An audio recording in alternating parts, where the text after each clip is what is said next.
Hello everyone, welcome to my review of Haha! Give me all your money!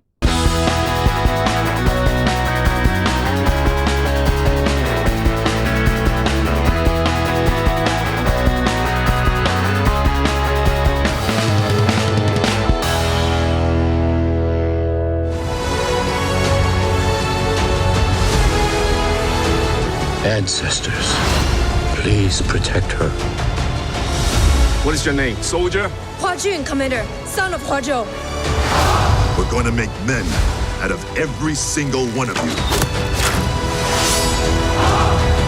How's it going, guys? Welcome back to another episode of Luke's Reviews, and on today's video I will be reviewing the newest Disney live-action movie that was meant for cinemas and now has been released on Disney Plus for an additional purchase, Mulan. Borrowing from the ancient Chinese folklore rather than gluing itself to the animated original, Mulan follows Hua Mulan, who disguises herself as a man to spare her father's life as she joins the army to fight in a war to save all of China.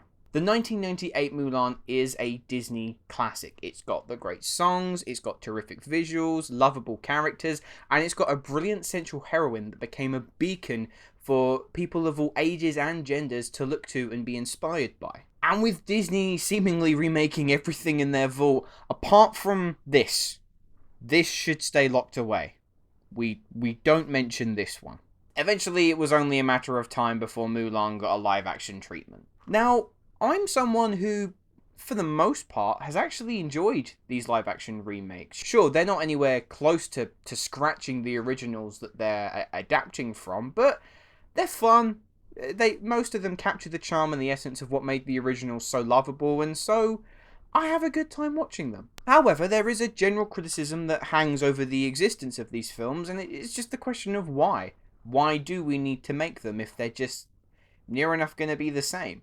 You can't say the same for Mulan, though. There are no songs, there is no Eddie Murphy Mushu, there's not even a funky Stevie Wonder song playing at the end. And when I first heard about this, I was like, "This ain't on you! This ain't on your cow!" But then having learnt what the film was actually going to base itself on, and the prospect of it being a very large battle epic type movie, I was intrigued. Now let's just talk about the elephant in the room here, the additional cost. So is it worth paying £20 or $30 if you're in the States to watch this movie? And the short answer is no. If you want my advice, I would say wait until December the 4th, I think it is, at which point Disney Plus are just going to release it free on their streaming service. So I don't think it's vital that you have to pay the £20 now.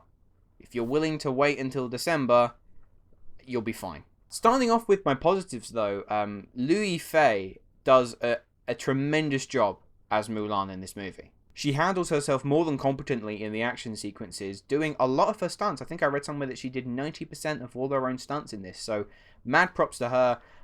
And she definitely imbues the bravery and confidence that Mulan is known for. Donnie also stars as one of the Imperial Guard generals, and he's good. He's alright in the film. He doesn't exactly steal the film from under anyone, but then again, it's not necessarily his film to steal. Jet Li also shows up as the Emperor.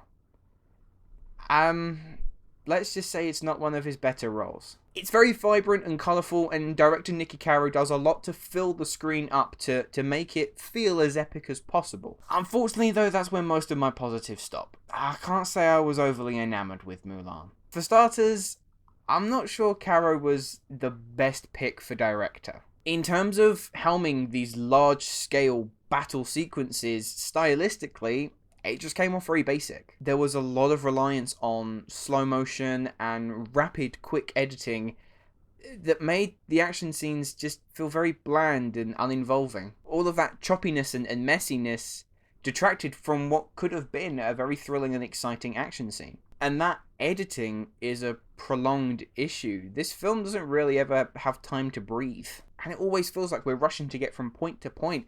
To give you an idea, the animated 1998 original is 20 minutes shorter than this film, and yet I feel like I got more in terms of character development and understanding who these people are underneath their armor than this movie did with 20 minutes extra of material. The visual effects were also poorly handled here. Some just look plain bad, but then again, I can't really tell if that's because this film was made to be seen in cinemas, or at least seen in cinemas first, and so watching it on your television, I don't know if that effect was slightly lessened. But Caro and her team, when they're playing around with the VFX, don't really seem to quite grasp the whole concept of the depth of field.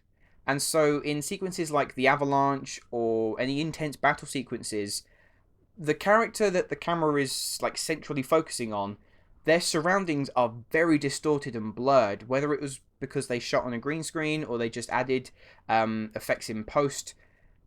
It made for a very disorienting experience. I'm also pretty sure that there's a scene where Mulan draws her sword, and as the camera is panning around, it just completely vanishes out of frame. But perhaps my biggest complaint with this version of Mulan is that the essence of what made the original 1998 Mulan so inspiring and empowering is just non-existent here. The character of Mulan initially worked because, aside from her determination and drive to save her family and protect her father, at the end of the day, she was a fairly ordinary woman who defied expectations to stand alongside men and save all of China. It became inspiring for people because they thought, well, as long as I can apply myself and I share the same values as Mulan, I can do something similar. Alright, not necessarily march headfirst into battle, but it was that sense of empowerment. But here, they've taken that normality away from Mulan and replaced it with the whole generic Chosen One arc. And in my eyes, that sucks so much out of what made Mulan such a fascinating and interesting character